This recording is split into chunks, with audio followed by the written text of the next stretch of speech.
Sears, Jason. Good to see you. I have a little intro. Jason is a career nonprofit leader with experience running organizations from after school programs to science centers. Passionate about community building, Jason has run meetup groups, support groups, and workshops. Seeing the great importance of relationships and healing, in 2022, Jason co founded a new kind of nonprofit which focuses on fostering local relationships. Jason lives in Boise, Idaho, and travels frequently to Seattle, where he lived for years, which is where I met him, and where Village started. Thank you so much, Jason, for being here. Thanks, Cindy. Really great to be here with everyone, and great to be presenting at Fixed Democracy First. I'm so excited. I've been attending for a long time and really appreciate this resource. You were there for us through COVID, and you continue to be here for us, sharing the news. So really appreciate that. Thank you. So I've got a presentation I'll share here, and I'm going to have I like to have the grid open here so I can see people Though while it I'm does put a block on your screen, just so you know that. puts a block on my screen. Yeah, it's a like a big gray box in the middle of the screen when you do that. Oh, how's that? Nope. That's I see it now, a tiny little box down in the bottom. That's fine. It Okay, disappeared. Yeah, you're is part good. of the slide blocked? Is that what you're saying, Cindy? Yeah, when you had the first one up, it was a big chunk of the slide was blocked, but now it's much better. Okay, good. All right. So I'm very excited to share a few things tonight. We're going to be talking. I want to share about this Village Growing Cohort. So that's the big news that I'll get into a little later, and I'll share about VillageCo, which is the organization. And I made this presentation specifically for the Fixed Democracy First crowd because a lot of the energy that comes from this comes from ideas I think that are very relevant to the idea of strong democracies. So yeah, I'll just start with this Sustainable Development Goals. Has anyone seen these before? This is probably not new to folks, right? See, this is like you can like look through these and pick your favorites. Actually, I see Zach has these up on his background there. Yeah, Zach knows all about it. I see what we're doing here in number 16 for sure, strong institutions. And really a lot of the work and the change we want to see in our world is captured in these development goals. So these are the goals that drive us forward. And the interesting thing is obviously democracy. This is a really important way in making these goals happen is through our democratic institutions. So we get this question of like, well, how do we strengthen our democracy? So I want to step aside for a second and bring up some research by one of my favorite guys, Robert Putnam. Do we have any other Robert Putnam fans here? See, let me see your hand if you know Robert Putnam. I see a couple hands up. Okay, if you don't know Robert Putnam, oh boy, well this is a treat for you. Okay, Robert Putnam did research in the 70s in Italy. And if you know your history, you might know that in Italy, there was a huge change to the democracy. It decentralized and power was shifted out to regional governments, 20 different regions of Italy. What an amazing research opportunity for someone like Robert Putnam, who had this burning question: why do some democratic governments succeed and others fail? Some succeed, others fail. Why? Why does this happen? Well, here he's in Italy in the 70s. He's running all over the country collecting information. He's seeing these 20 different regions operate with the same democratic structure, the same institutions, but in very different, obviously, very different communities, different settings. So first he figured out how to measure government success, and he's published papers on that. I don't want to go over all that right now, but he did a very good job. Thank you, Cindy, for putting join or die. The bottom right of the slide there has the poster for that. What am I trying to say? It's a film about him and his life, and it's on Netflix. So if you've got Netflix, you got access to that film. So he measured democracy, and then he noticed differences in performance among these 20 different regions because he was measuring the success of these democracies. So then the final step in your scientific process here is to explain these differences. What are the correlations? Why are there differences? Of course, education was a possibility, urban versus rural possibility, turnover in type of leadership, polarization in the communities, wealth in the communities. These were all certainly aspects of it, but they came nowhere near to explain the differences that he saw in these 20 regions.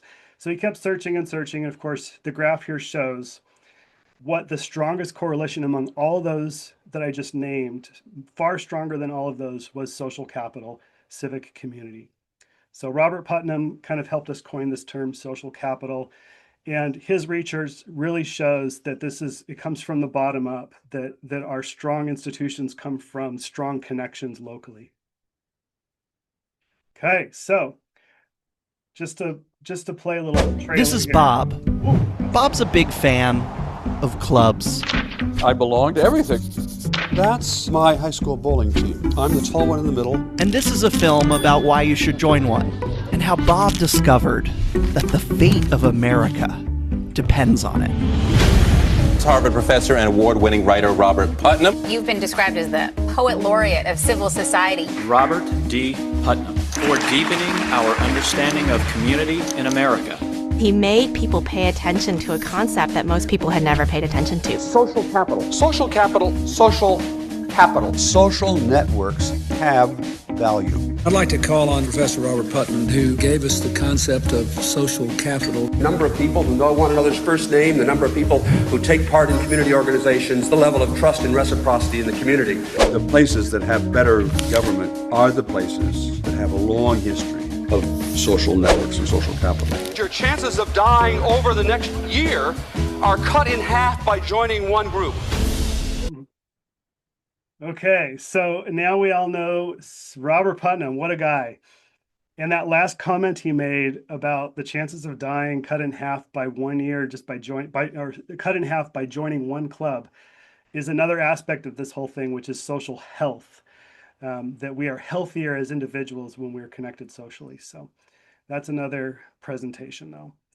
Okay, so here's a reframing going back to the Sustainable Development Goals. These are fruits. In a way, what Robert Putnam is pointing out is that when we want to see strong organizations, strong institutions, those are fruits of something that's nourishing that. And social capital is a good description of what the roots of these organizations are.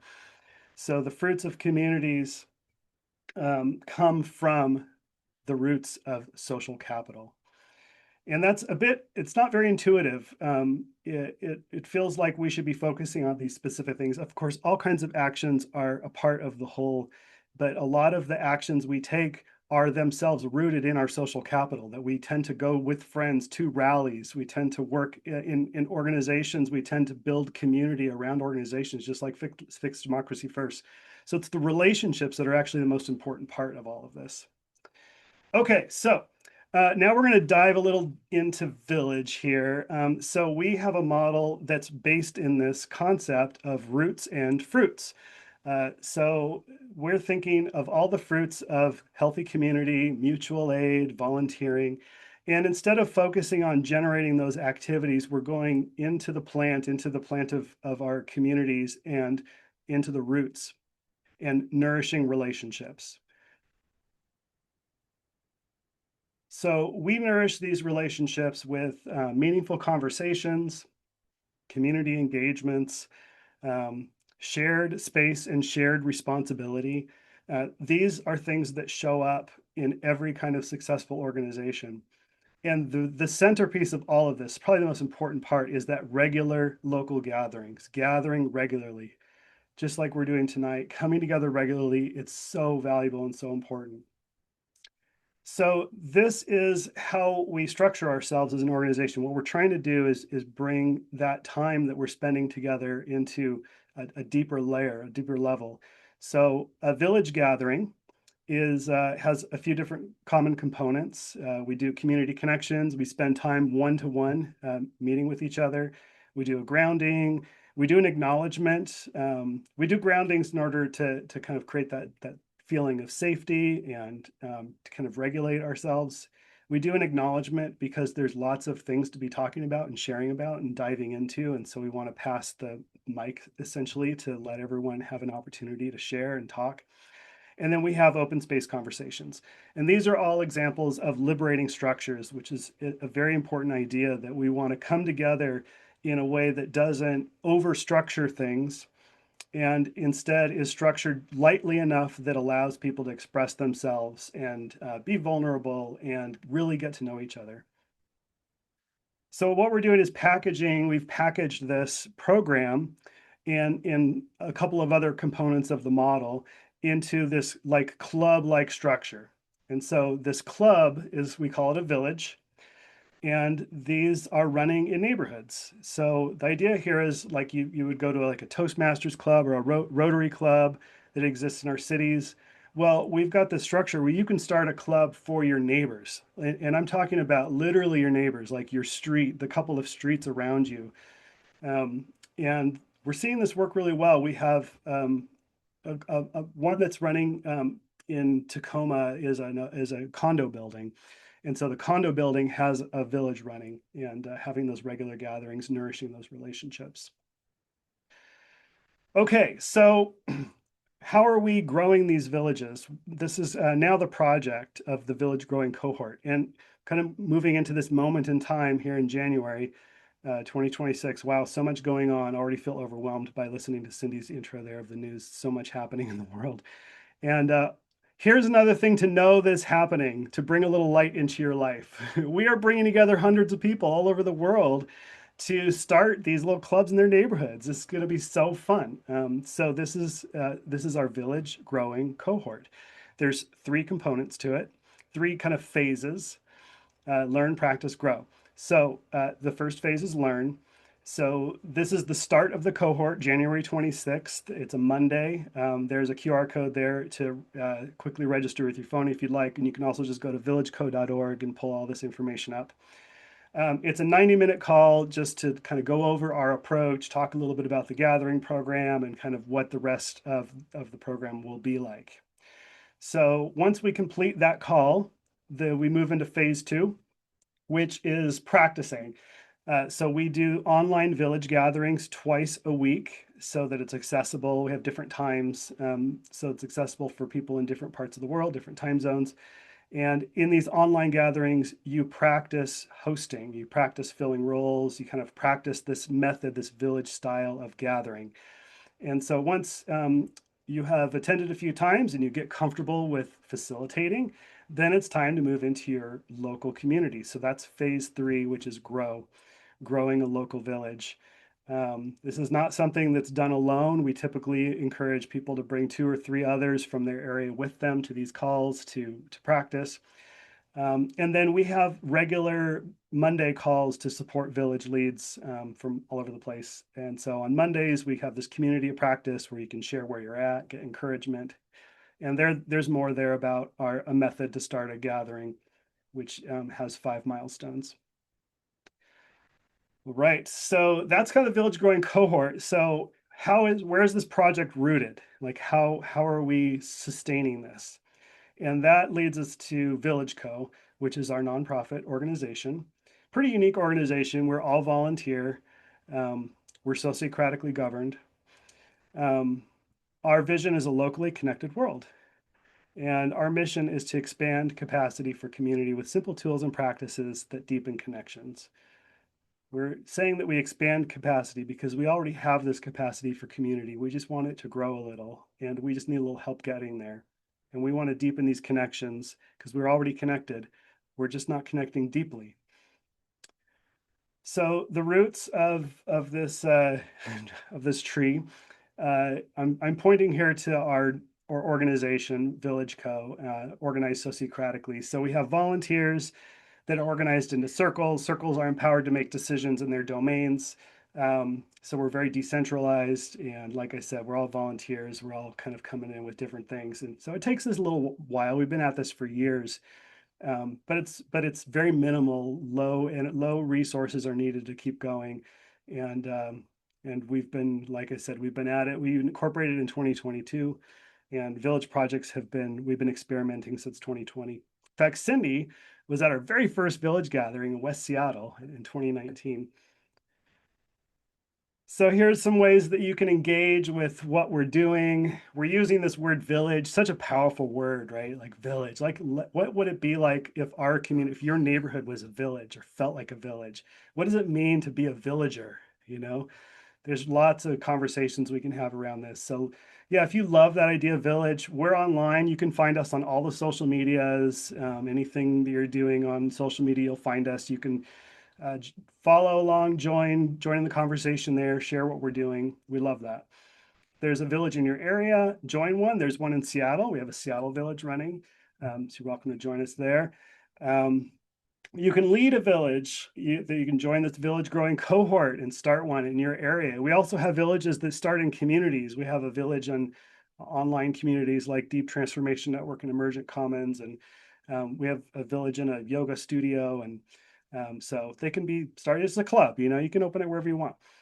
And you can volunteer. We're always looking for volunteers. And then, of course, just like Cindy was mentioning before, all of our nonprofits, we're all like really nourished through those financial support. So coming to the end of the slideshow here, and I'm really curious what questions are coming up for you, but I wanted to zoom back out to that idea of the Sustainable Development Goals. I just really, I think we see the potential of these fruits growing in this tree of humanity, this tree of civilization. We know this is possible. And how do we get these fruits? Certainly all the efforts that we're all doing here individually and collectively are crucial and very important to this.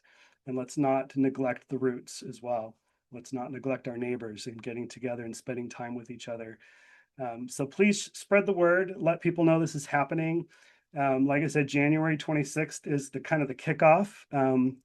There won't really be an opportunity to join for the rest of the year because we're limited in resources. And so we're kind of focused in this kind of once a year project. So this is the time, the window's open, totally free. Everything we're doing here is totally free for everyone to be involved, no money involved.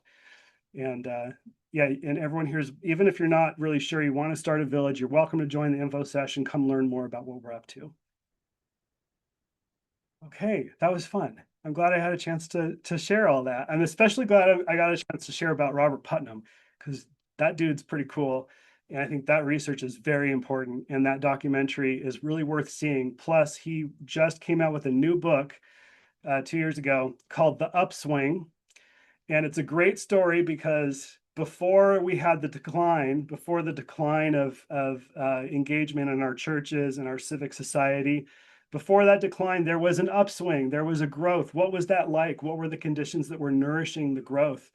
And we have those conditions today. Those conditions are existing right now. And we are at the beginning of another huge upswing. And I think a lot of the work that's happening here is an example of that. So it takes a while for the roots to nourish and have those fruits. So we're in it for a while. But I do believe Robert Putnam when he says that we're in for another upswing. So thank you so much.